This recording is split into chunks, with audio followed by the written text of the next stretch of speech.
Hello and welcome back to another episode of A Modded World Fallout 4 Edition. Now in this episode I'm going to be bringing you 3 cool mods that I found on the Nexus this week. One is actually going to be a new weapon, melee weapon that is. The other 2 are going to be retextures and what I feel to be a quality of life mod, which in a sense just means that it brings a new aspect to the video game and can help extend the life of the video game. But with that said, let's roll that footage. Alright, the first mod that I'm going to be bringing you is Mama's Murphy Chair Redone. Now I can't pronounce the name of the mod author, but it will be on the bottom of the screen. I'm terribly sorry. Now this particular mod changes Mama Murphy's chair from that old simple broken down chair to a redesign, or I would say a redesign of the original concept of Mama Murphy's chair. Now the original concept of Mama Murphy's chair made it where she had drugs and a light above it as well as an umbrella, and this mod author brings that design to life flawlessly. I do personally feel that Mama Murphy's chair was a little lacking. I mean, it had no personality at all, as well as just bland and broken down, and it just did not particularly fit the character. Now the original concept fits the character perfectly with the chems, the smoking, the IV, the lamps, everything just fits perfectly. The next mod I'm going to be showcasing is the Crimson Katana by Crimson Rider.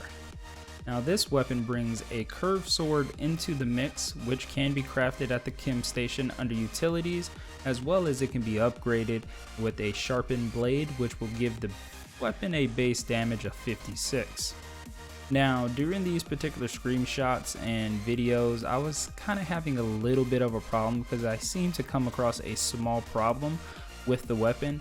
It seems to be that the weapon is very dark, at least on my behalf it was. Maybe it's my EMB, or maybe it's just my textures and lighting and everything like that. So I was having a little bit problem just pretty much trying to showcase this sword. But anyway, this sword I particularly find is great, especially when you mix it with the Amazon Princess outfit, which is created by the same author. Due to its design, as well as the design of the Amazonian's princess outfit, it just seems that I may have to do another playthrough of this game with a single player who just lives on its own and doesn't interact with anybody, as well as doesn't have the greatest armor in the game, because it's a fantastic design when you put those two together.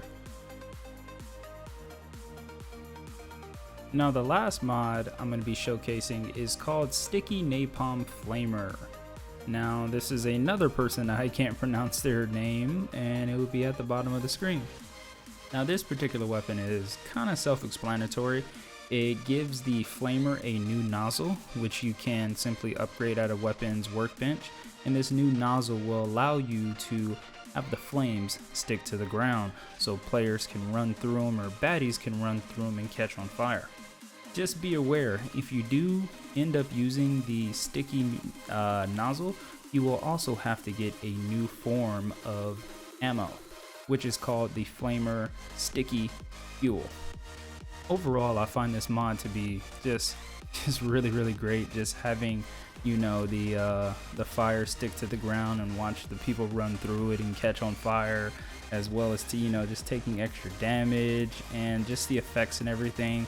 It just adds a lot more life to the game and just makes the flamer weapon just feel a lot more useful, as well as more realistic.